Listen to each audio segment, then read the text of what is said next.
I have to share it to Facebook. Oh, okay. There he Hey, is. there you are, man. Over there. We see him. You see you now. Now there's a little bit of lag on mine, but that's okay. Oh, that's fine. Yeah, it'll catch up eventually. Right. But we are officially live, so just to let you know, don't start using racial slurs or anything.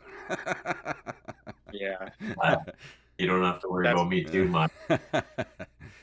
we were that's just before the podcast banter. we were just admiring your Canadian accent, which I know we probably have accents to you too, but when you left, you were like, So where in the world? Where in the world are you both? we're from We're in the American South. yeah, Okay. we're on the Gulf Coast, so. Oh, nice. Probably got good weather right now. Probably hot. No, we don't. It sucks. Oh, really? It's like 110 degrees with like 90% humidity every day. So it's like you walk outside and it feels like you're wrapped up in a wet wool blanket all day. Yeah, that doesn't actually sound that fun. It's not. No, especially when you're working in a hot kitchen. Yeah. Is that what you do? You cook? Yeah, well, I did. I quit my job because like 4 different people tested positive for COVID at the store I worked at. Oh, wow. Yeah, and they wouldn't shut it down. So I told them, like, I quit. Like, I'm not gonna put my family in danger for 725. And Wow, for sure. yeah, but they had to shut us down for a few days because our AC broke, and it was literally Ugh. 120 degrees in our kitchen. So, Oh, wow. and they had us working So it, that's they didn't care. Are things like pretty intense with the COVID situation where you guys are? Yeah. No. Well, Yeah. I don't really go out in public too much, so it doesn't really bother Right. me. And my job is I basically get to work by myself all day long, and I don't really ever see any other human being, so my human contact is very, very limited. Right. Well, that's good at this time of the situation we're in. Yeah. Yeah. Well, if you guys are ready, we can go ahead and begin the show. We are on Twitch right now, and we're streaming, and everything looks good. So if you guys are ready, we'll go.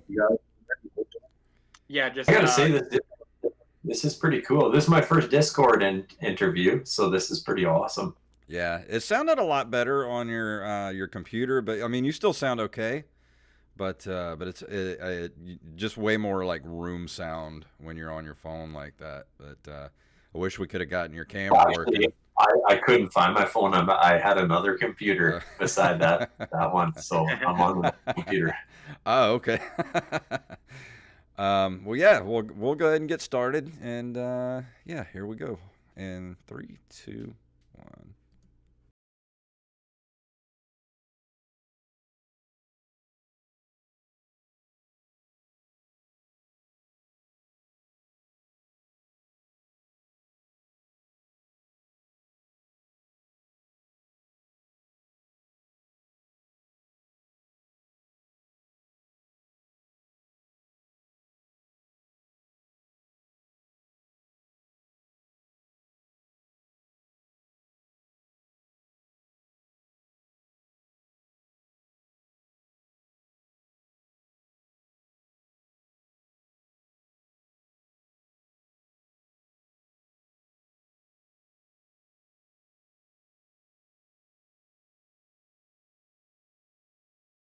What? Someone hates us Okay. above. Now we're or something back. like All right, here we go. And Jacob, I'm Technology for you. gonna count you down, and then you do the read. All right. Here All we right. go. In 3, 2, 1. Are you lonely, sad, pathetic? Are you a garbage human being with no redeeming qualities whatsoever? Lift your head up, barely sentient scum, for your life is now given purpose. By voting Touch Biloxi this year's as best solo or duo act in this year's Covey Awards, even your tiny, meaningless existence can be given impetus. Vote now at coastobserver.com under the Covey Awards tab. Then call your parents and let them know that, yes, Mom, I can do more than record-setting amounts of heroin. But also, I voted Touch Biloxi in the Covey Awards as Best Solo or Duo Artist, and have thusly become a driving force of change within my community. Now get out of my room, I'm trying to do heroin. Touch Biloxi, be humbled in his light and rejoice. Praise Mark.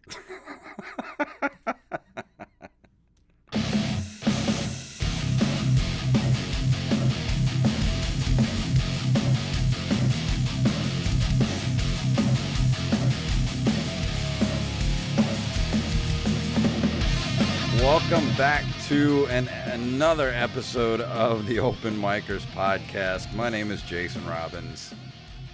I'm Jacob Craig, and our guest today is Mr. Codie Pevost. You can watch the video for his newest single, Down the Line, on the Codie Pevost YouTube channel or CodiePrevost.com.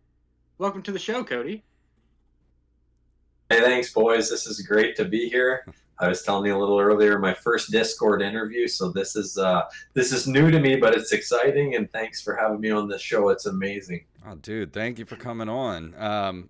Had a little bit of technical difficulties when we first got on, but dude, that's just given on any day of the week. So anybody's wondering, yes, our entire month of August has been bankrolled by Touch Biloxi himself, Mark Simmons, and you are going to hear weird-ass opening ads like that for the rest of the month. So be prepared, people.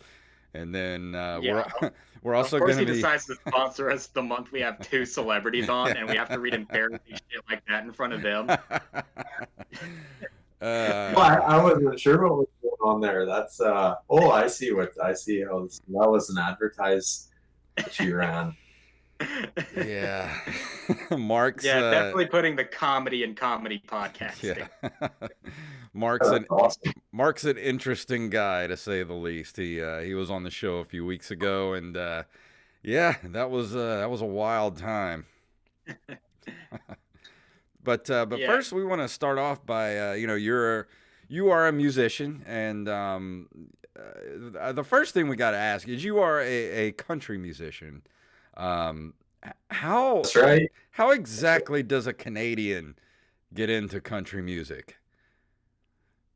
Well, it's a long journey, but it didn't start with country music. Me and a few buddies from high school, we got together one day and said, there's like ladies all over the school. We need a way to entice them, to get them to look our way.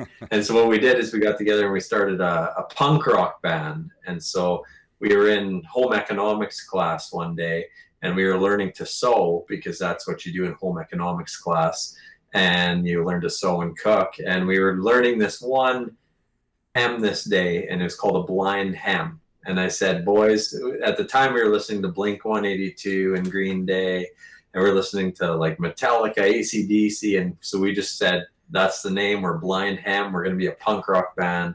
And so we started playing all these punk rock songs. But the one problem we had was we'd get so excited about the intro of the song that we would forget to learn the rest of it. So basically we knew like 10 intros to every popular song at the time you could think of.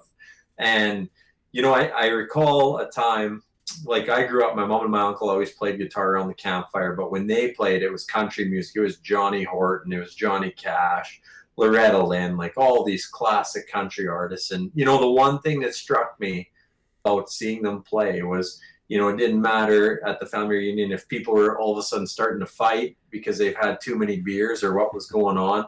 Those guitars would come out and they only knew 3 chords and they couldn't sing on key, but it didn't matter. All of a sudden, nobody was fighting. Everybody was sitting around the campfire. Everybody was singing along. And from there, I just decided, I said, man, I got to get into music. And I had an uncle pass away who loved country music, and he played guitar. So I was working in road construction that previous summer, and I saved up $1,100. I was buying this new electric guitar for the rock band. And when I went to his funeral, I went to the guitar store, and something happened that day, and I ended up buying an acoustic guitar instead of an electric. Went home, learned Johnny Cash, Folsom Prison Blues, and the rest is kind of history. Country music from then on. Yeah. That's a good start though, to start out with Johnny Cash. So that's Oh yeah, you're a man you know what? after The my other own one heart right that there. comes to mind was, but again, I was stuck in learning these intros to songs. But I had actually picked up guitar previous to that. So the punk rock band happened, and then I got into country music, and then I just all of a sudden quit playing. And this is before I had the new guitar and stuff. And I quit playing for probably a year. The guitar just sat in the corner of my bedroom, and one day CCR comes on down on the corner. And I thought, well, how hard could that be to play that intro? And so I picked up the guitar, and it all started there again. And then after that, my first song was Folsom Prison Blues, and away I went. Yeah, I think as a fellow musician myself, I've been a working drummer for 30 years now, and Right? I think all musicians have to do that rite of passage where they all start out in a punk rock band, and that was that Oh, was yeah. And there's some fun in that process yeah. too, and there's some, there's, it's just, you look back on those times now and you're like, oh man, that was so fun just doing that, and being in that moment in your life, and it really played a part in what became the next step in your musical journey as well. Oh yeah, definitely. But I still have an absolute soft spot for, punk rock music and that whole genre. Even going back to the early days of punk rock, all the way up to the pop punk era of the '90s, and just the whole underground scene that permeated the '90s, kind of where Nirvana came from and all that stuff, and Sub Pop records, and the Green Day, where they started out, and just like I just have such a Right? soft spot for that whole era, and Yeah. it always just kind of feels like, yeah, everybody has to start there almost. Yeah. And it's funny you say that, because where did punk rock music go? Like when I was growing up, like Blink-182 came out and it was massive. Like the Yeah. band's Warped Tour and everything was rolling, and punk rock was so huge. And then all of a sudden, like, you know what I mean? Maybe I'm just not looking for it, but at this point in my life, I'm like, man, you don't even hear about it anymore. I think it's still Right. there. It just kind of went back underground, and Right. and I've been asked this before about like what I think about the state of rock music, and I don't think rock is dead, but I just don't see it having the cultural relevance that it used to have. Like, you used to be able to tell what kind of person, like what kind of music what somebody listened to, just like by what they dressed like, like it was such it permeated everything in pop culture. And now it's all there's really no bands, and there's no like real rock stars anymore, like crazy rock stars. Well, I think the lines are so blurred, like with music these days, because of the way it's produced, because of the way it's released. There's just anybody can have state of the art recording gear and record decent records and release it. And but the thing I'm saying though is, like, you'll hear Taylor Swift on country radio, but now she's so far away from country music. But it's just nobody really knows what's what. It's just like, do you like the song or do you not like the song? Exactly. So I think it's evolved a little bit in that sense also.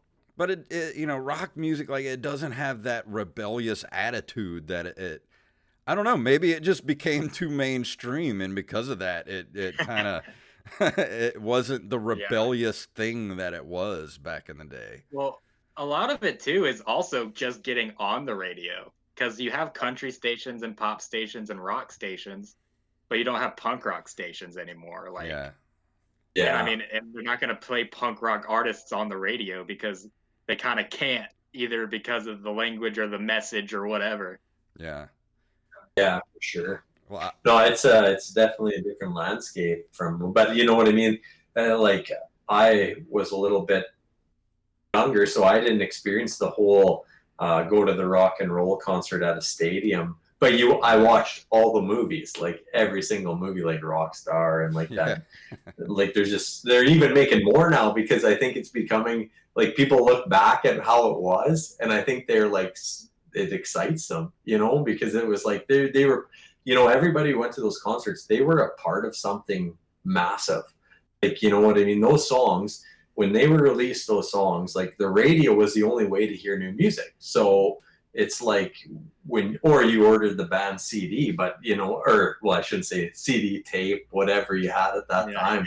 But it's like, you know, whoever were the top 5 rock and roll bands on the radio, the stadium was packed. And it was like going to an NFL football game. You know, every concert there was probably tailgate parties, and from what you see in the movies anyway, but maybe you can speak more on that.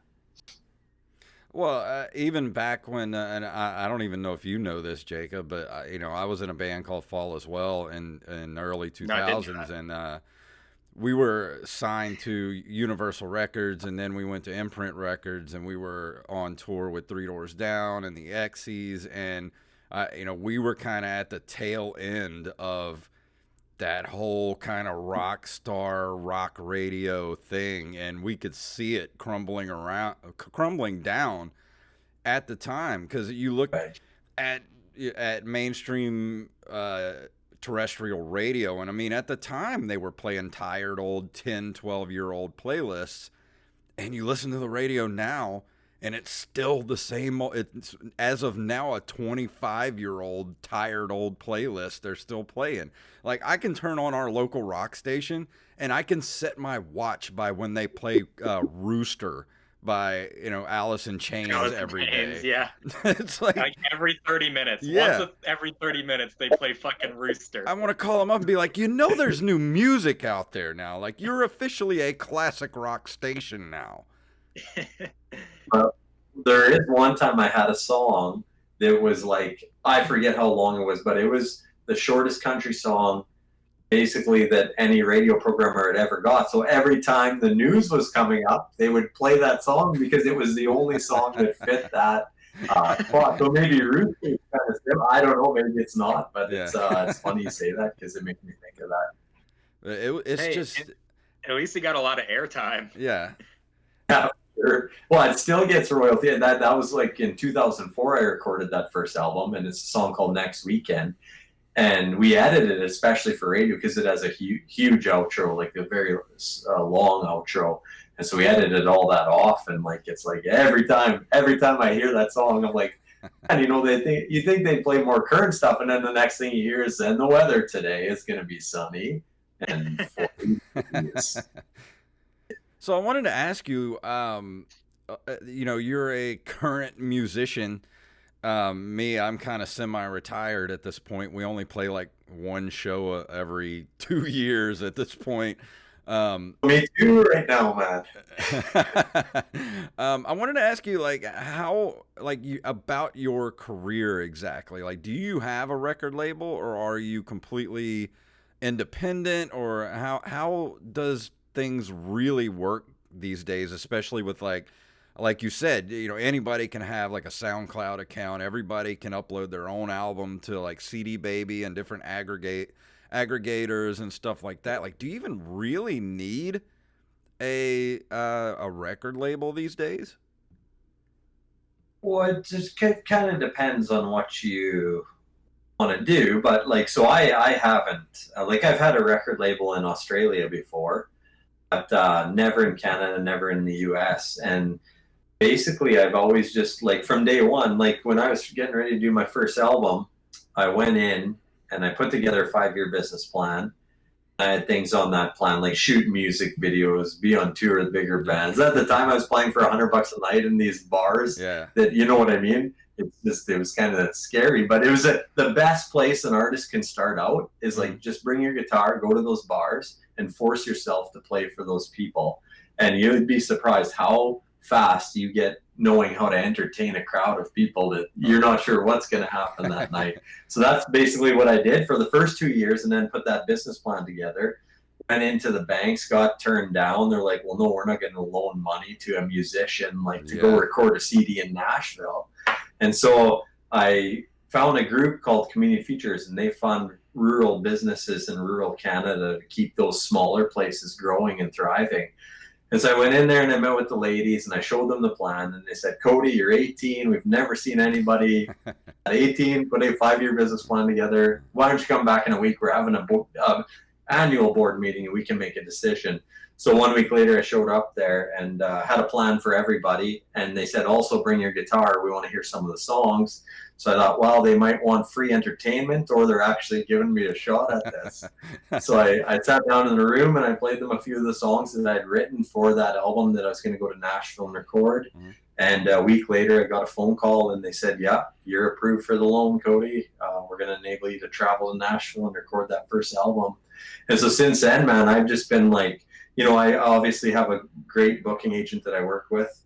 And he's also does management also. So he's been a huge help. Al LeBlanc's his name. And man, we've been working together since day one and just kind of built things from the ground up and kept doing that, kept saving up, recording CDs after that. And all of a sudden the doors started to open. You know, It's funny what you do because you can run in circles with no clear direction.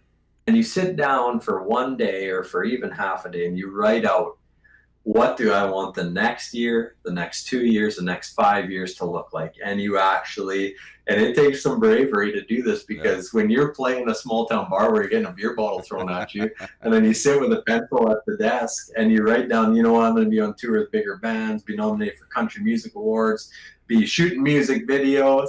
It's like, it's so far away from that moment in your life that it's just like when it's, you know, these things start happening after you've written them down, it becomes quite surreal and you're like, oh my God, like this is exactly what was on this paper and now everything's kind of unfolding. But without that, man, you just spin your tires and you're going in circles. And it's if I were to give any advice to anybody starting anything, like just sit down for half a day and clearly write out your goals. Like you don't have to have the super big plan yet, but just write, you know, 1 year from today, this is where I want to be, 2 years, 5 years. Go, you know, and then the plan will unfold itself. Yeah, you say that, but also it's a lot easier to write a 5-year plan when it's just you.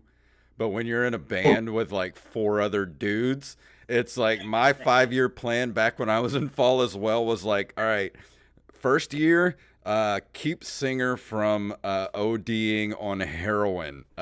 Year 2, keep guitar player from alcoholism. like you know, it's like that was my 5-year plan at the time. Bro, your 5-year plan, all 5 years should have been just grow hair. Yeah. I was already bald at that point. But I wanted to ask you though, because I knew I'd done some research. I like to brush up and research our guests, and I knew that you started extremely young in the industry, and I'm a very young man. Like I don't want to toot my own horn or anything. I mean, I'm kind of big on the comedy scene. A little tiny bit.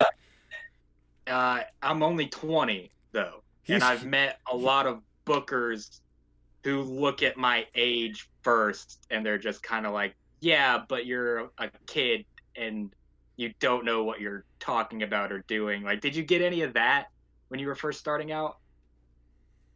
Well, not really.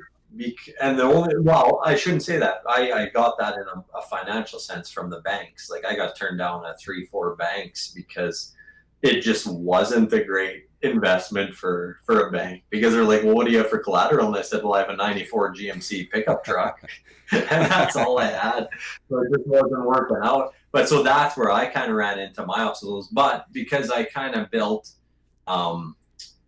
you know what I mean? I found those people and sometimes like, you know what I mean? We get these perceptions that, oh, if I work with this guy, you know, that's going to be the big ticket. You know what I mean? But sometimes we're working with those people and they're so busy with other people who are higher up on that list that we can't actually get a shot because, you know, to get that shot, you need to be a priority on their list a little bit.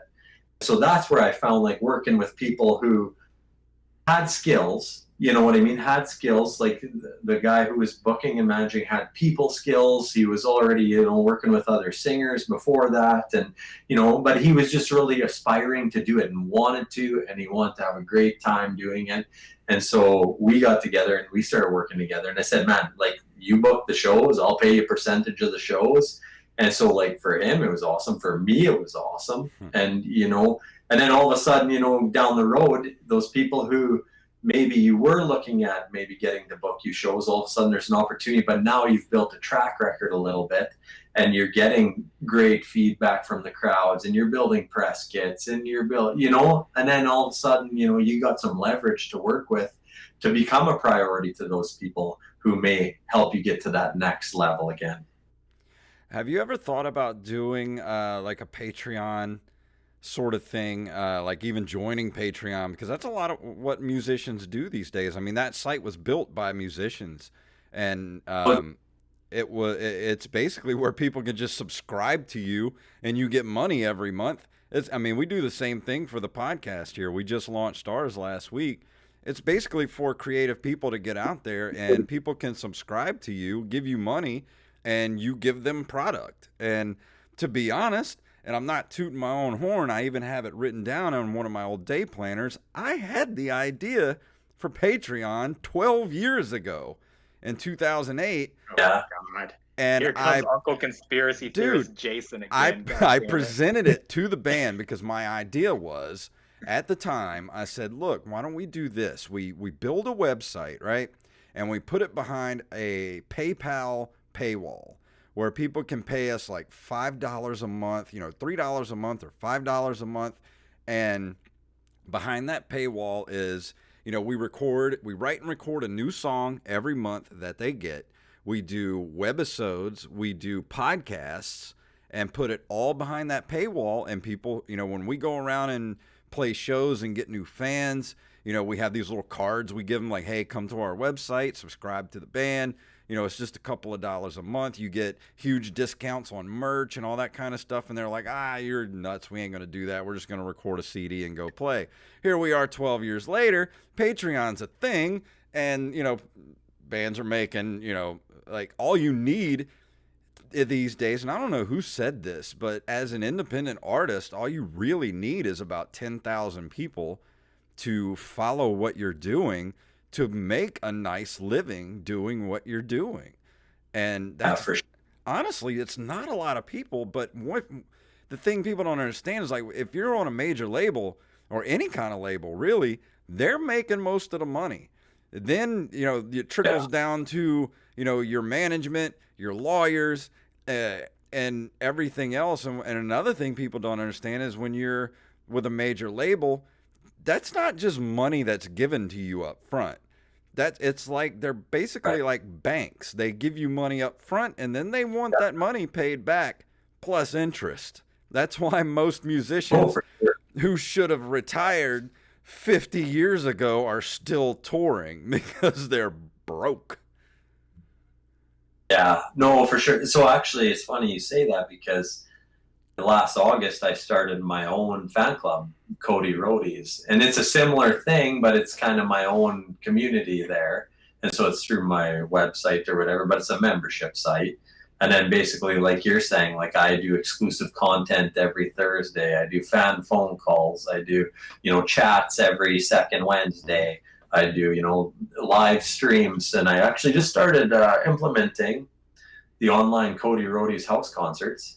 So basically how it works is the members of the Codie Roadies have the opportunity to submit their name to be a host for a house concert. And so because when the pandemic started, I thought, well, how can I, how can I add a feature that gives back to my fans, but also enables me to be able to perform for people? Because this is kind of depressing, not being able to sing for people and do music. And so, basically say like this week I have two. So Sarah is going to do one. So it's called Sarah's Online House Concert. I send her a link. She texts it to all her personal friends, emails it out to her personal friends. And then basically I log in and I do them a private house concert for her and her friends. And so it's been pretty cool actually. But like you're saying, like it's amazing to have this technology and this ability to connect and to, also, from a financial standpoint, be able to make some money doing music yet in the situation we're in. Yeah. Yeah, I mean, honestly, that sounds like a great idea. Like, that sounds like something that I feel like a lot of people would want to buy into. Yeah, man, it's been fun. Like, and it's, you know what I mean. The only thing is, I try to do 2 or 3 every week because it's. But then, yeah. So it's been a blast though. But live streams, like, it takes. You know what I mean? You set up a camera in your office and you live stream for 45 minutes. Awesome, you know. Yeah. Like, it's just and for me, like, as a musician, like, I don't know if I'm not doing music to some extent. Like, I'm just not as happy as I am on a regular basis. You know, it's part of me and it's part of what I do. And so connecting with people's kind of why I got into music in the first place. And when I heard pandemic, I always thought, you know, there can never be recession for musicians, because when there's a recession, people just, you know, want to party more and get together and have events and like get-togethers. But this was like, I was like, this is a direct recession to the music and to the music industry. I never would have thought, you know, in my lifetime. But I guess that's where people evolve, and that's where people come up with new ideas and new ways to do things. Well, you know, like you said, with the technology, there's no reason why you can't do what you're doing. You know, doing the in-house, you know, personalized concerts and stuff. Like, not too long ago, I was hanging out with one of our good friends, LB Wilson, who used to own the Kraken, where we used to do an open mic here on the coast. But the Kraken, of course, folded up under COVID. But I was hanging out with him one night, and we were watching this comedy show that was online, and you had to pay like you know, a ticket fee to be able to get into, I guess it was a Zoom room or something. Right. And you know, you had your host who was in one area of the country introducing the comedians, and then the comedians would come on wherever they were at, in their own homes or whatever, and you would have, I think it was like anywhere from 50 to 100 people, maybe even more than that, in this like chat room watching a comedy show. So we're sitting there watching it, and you're hearing the comedian, you're hearing the laughter, and it's not the same as being in, you know, a live setting, but still it was cool to watch because you could still kind of feed off the audience, and it was fun because the comedian would get on there and he could see the people too in the chat rooms, and they would cycle through people for him, and he could see different people, and he would like make fun of them or whatever, like what their houses looked like and all that kind of stuff. So it's really cool to see what people are doing in this, you know, weird thing we're in right now. You done anything, Jacob, as far as comedy goes online and like with video? Yeah, I did a couple of shows like that were over Zoom. I talked about this before on the podcast. I'm sure everyone that watches this consistently is tired of me shitting on these like one people I did this Zoom thing with. But I did a Zoom thing with some East Coast people. So I immediately think East Coast, New York, all of these people are better than me. So I really need to step up my game. I need to bring my A game. And thank God I booked this show. And it was just so horrible. I mean, it was just bad. From a performer standpoint, the people I was doing it with, like, they weren't treating it like they were professional comedians. Like, they just didn't care. Like, they were walking around while they were performing and like filming their set, just like walking through their house and shit. And I'm like, I don't know, man. It's like, that's just one bad experience though. Like, I really wish I could get on a Zoom show that's like that with professional comedians, where they'll actually have the resources and the time to cycle through like 50 people or whatever. But every online spot I've done so far has been just an utter nightmare, because the only reactions I can see are from the other comedians. And I mean, as far as comedy goes, the hardest reaction to get is from other comedians because they're seasoned and they know, and they're about to go up next, and they're like, I don't want to laugh at this guy. I want him to laugh at me. And I don't know, man. I cannot wait until I can just go out and do a spot again, you know? It must be a little bit nerve-wracking, like, doing comedy in front of other comedians. Like, I know even for singing, like, I used to do singing contests when I first started into country music, because all the radio stations would host talent contests, and those were the most nervous performances of my life. Even at country music awards and stuff, just knowing all the other singers and all the other performers and players are there in the room, like it was just, those were the moments like when I was like, and this just ain't like playing for, you know, a great crowd of people from a small community or from a community or who are non-musicians. It's just, it's not the same, man. Right, yeah. I mean, there's always that added pressure when you're performing in front of other creatives because it's weird because they know what it's like, but they still don't want to cut you any slack. Yeah. Right.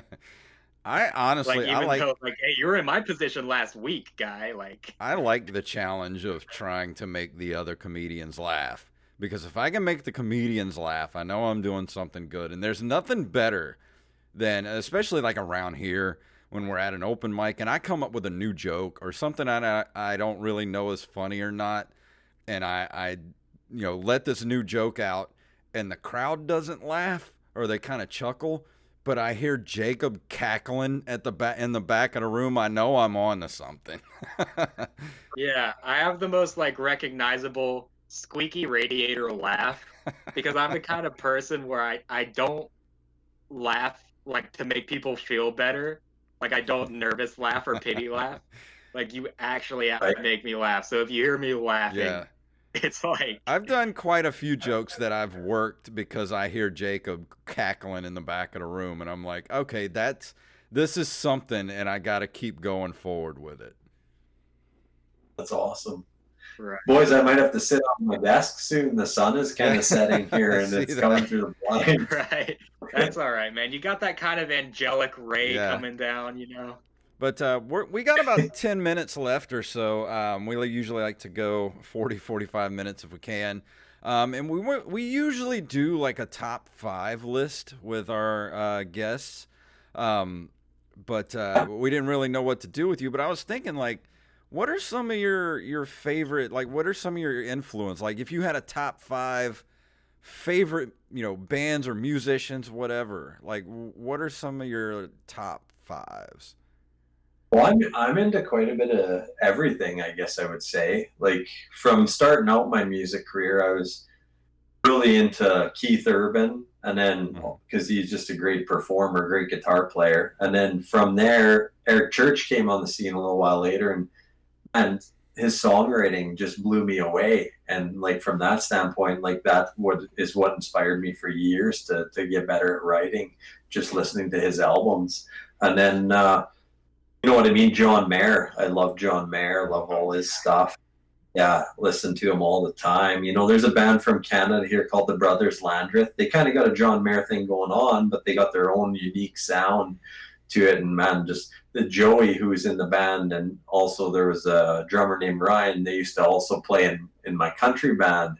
So we kind of all started out in the same time or whatever. And so they tour lots though, but obviously not right now. But you know, they tour all over the world, those guys. And so you know, they got just some amazing music. I love listening to them. And then, you know, like who else? There's like Christian artists like Matthew West. I was listening to Matthew West, and just his songs, like, and it's coming for him from a religious side, but you know what I mean? When I listen to his songs, it doesn't necessarily have to be religious. It's just his songs have such deep meaning.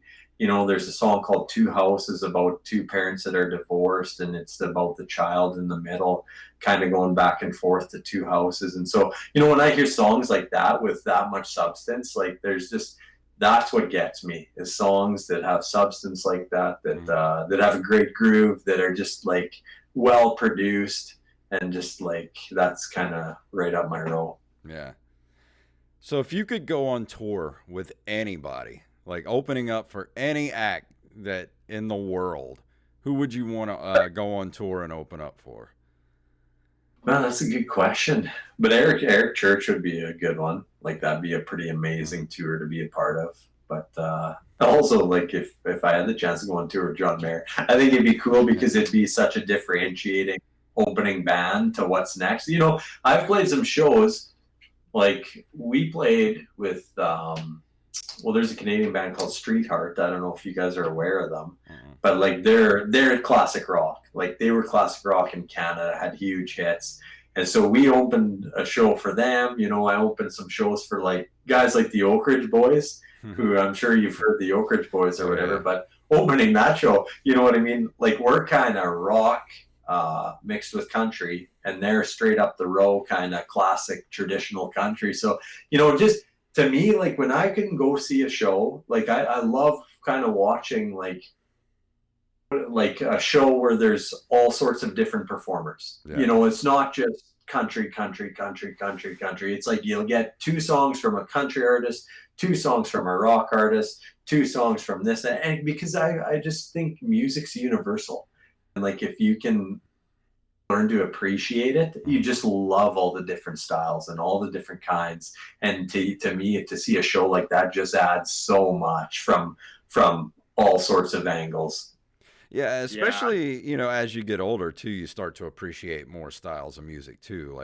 Like you just said, the Oak Ridge Boys. Like when I was a kid, like the Oak Ridge Boys, like that was, you know, that was my grandma's music. Like I can totally picture myself sitting in her living room in the beanbag with like oom bop, mile mile playing on the credenza, you know.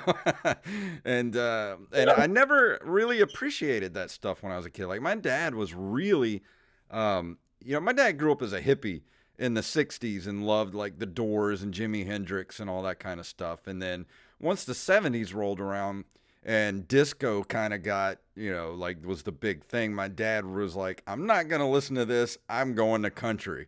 So he started listening to all the like 70s country artists like Don Williams and Bobby Bare and, you know, Charlie Daniels Band, all that kind of stuff. So I kind of got this whole huge mix of different kind of music when I was growing up, but I didn't really start to appreciate country music until I got older, especially like Merle Haggard. Like you know, recently I went down like a Merle Haggard rabbit hole on iTunes radio, and then listening to, you know, I still listen to Johnny Cash, and I was in a few years ago, I was in a cover band that we used to play at one of these bars down on the coast. Jacob, I don't know if you know about the Julep Room. I know the Julep Room. I tried to get a mic there before. Yeah, it's a cellar bar. I don't know if you've ever heard of it, but Elvis used to go there back in the 50s. Like in the basement, or what? Yeah, it's above it is Aunt Jenny's Catfish House, which is an old like 200-300-year-old house right on the bay in Ocean Springs. And then, you know, they made it into a restaurant in like the early 1900s. And then there's a cellar down on the side of it that goes, you know, down underneath it. And it's really low ceiling. Like I'm 6'3" and the ceiling is like, you know, 5 inches above my head. But they have a bar down there. Like Elvis used to hang out there. I think, what was the big gangster back in the 40s? Like Al Capone. Al Capone used to hang out there, but we used to have a cover band and we played in there. And we used to play a lot of Johnny Cash when I was in that band. And you know, I really got an appreciation for it the older I've gotten. And you know, like I don't really listen to too much new country, but you know, like the old stuff, I'm all down with, 100%. You know, something that's amazed me through the years is like Johnny Cash.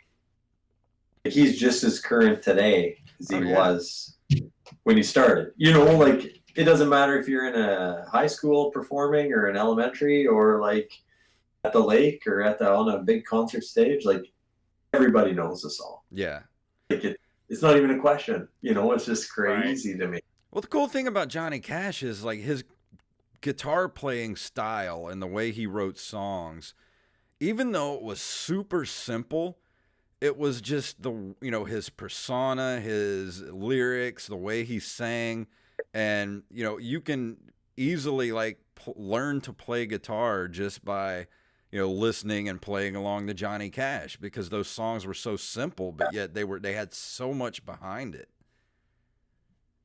I think that's, you know, there's something to be said for that. You know, simplicity sometimes cuts through, especially like in the world of crazy technology that we're in. You know, sometimes just the simplest thing can just amaze people. Mm-hmm. And, you know, that's interesting. That, I've always thought that too. I think, with the technology getting the way it is, and you can pretty much make an entire album without even having to touch a musical instrument. I think that everything's going to kind of Right. circle back around soon to where, like, just somebody sitting there with a guitar and just writing songs is going to be like, people are going to be like, you know what? This is kind of nice. Right. Well, I've had moments like that. Like, there's this guy actually I think he's from Utah, but I could be mistaken. But his name is Gregory Elenizakoff, Mm-hmm. and he just plays like acoustic music. But like he's got some fiddle, but he uses such great dynamics. Like I'm sure he just records in his house. But man, the closeness of his voice in those recordings and the closeness of the instruments and the way everything's brought across onto the recording is just like you're there in the room with them. And there's something pretty cool about that, to feel like you're sitting there and they're actually just playing those parts as you're there with them. Oh, yeah. But Yeah, that's, well, I think we're getting to the end of the Yeah. podcast here, boys. Well, thank you guys. This has been a true pleasure to get to catch up with you guys, and hopefully we can do it again. Yeah, man, it was really Of nice course, to man. to meet you, and let everybody out there know like where they can find your stuff, and so and I'll put it in the show notes too, and we'll definitely tag you and everything when we post the show this Saturday. Yeah, sure. So the website's codieprevost.com. It's CODIEPREVOST.com. And on there's, you can get to all the social media channels, but there's also a store with all sorts of different merchandise. And you can actually check out the Codie Roadies on there, which is my fan club I was talking about, where you can join. And there's new content every week, new songs. I've released actually quite a few of my iPhone demos from writing sessions. So it's pretty cool to have a channel like that where you can release that stuff, because I have hard drives and hard drives of content. And I'm like, oh, what am I ever going to do with all this stuff? And, that's just given me a great outlet to, release it to people and appreciate the people who have supported me from day one. And so there's that. And then there's also on there, like, this doesn't cost anything, but you can join the Codie Prevost Diaries. And it's basically, you sign up and you start getting mini diary stories about my career and where it started. Like I talk about that small loan, and then talk about opening for some of the bigger bands when that started to happen, and then the awards things and all the whole journey of my music and where it started and where it came to and why I'm doing it. And so you can just join there and get all those stories, and there's lots of stuff on there. Awesome. Well, it's been a pleasure having you on the show. You definitely have I love your accent. It's the greatest thing. I could listen to you talk all day. Just come over and just read me bedtime stories so I can go to sleep at night. Well, if the border was open, I'd try to get down there. And just want to let everybody out there know that the Open Micers Podcast Patreon is officially live. And a huge shout out to our very first patron, Mr. Derek Diamond himself, who has an excellent podcast himself, The Derek Diamond Experience, where it's sort of like this show, but his is more movie and film focused. He talks to a lot of actors, directors, screenwriters, people that are in the movie industry. So it's a really cool podcast to go listen to if you're interested in the film industry. It's the Derek Diamond Podcast, and he just launched his Patreon this week as well, if you're interested in helping him out. But if you'd like to go throw us a few bucks a month to keep the lights on here, it's very simple. It's patreon.com/OM podcast, and that'll take you right to it. And Jacob, anything you want to throw out there before we leave tonight? Yes, I want to talk about our Patreon because you guys need to send us money. God damn it. But no, seriously, with every tier you get a lot of stuff. Even if you just throw us $3 a month, not only do you get the early access episode, but you can see all week I've been posting random shit that engages our Patreon supporters, so that gives you guys other exclusive stuff, because I get bored very easily. So you are never going to know what extra content you're going to get every month. You're going to get sneak peeks of before our podcast and after our podcast. If you want to see us talk more with celebrities like Codie or celebrities like the guests we're going to have at the end of the month, subscribe to our Patreon. We'll also have exclusive bonus episodes with just me and Jason, or maybe we'll have a guest on. And yeah, give us money. Not only the bonus episodes, Jake. but go ahead. I'm sorry. What's behind you, my friend? What's behind you in the background? So I got a Dragon Ball Z poster and a bunch of pop vinyls. Oh, okay, crazy, man. I was wondering. It looked like you were collecting something there. Oh yeah, I'm a huge collector. I'm a huge nerd, man. I was going to tell That's everybody on the Patreon, I am going to start recording as of tonight. I'm recording all the pre and post show banter that me and Jacob get into, and we talk about stupid crap. So if you want to hear all that, we're going to release that as an extra bonus episode every month. So you're going to get that for free if you go join our Patreon. And thank you to Derek Diamond. It's for being our very first patron. And as I can't talk anymore. I'm done for the day. So It's Codie, Alzheimer's. We'll see you guys next week. Codie, thank you so much for joining us again. It's been a huge pleasure, and we definitely want to have you back again. I hope you enjoyed your time, and you'll definitely want to come back. Well, it's awesome. Can't wait for the next time, boys. This is great. And thanks for introducing me to Discord. Oh, you're welcome. And if you would like to send us an email, we are at openmikerspodcast@gmail.com, at openmikers on Twitter, and Openmikers Podcast on Facebook. So we will see you guys next week.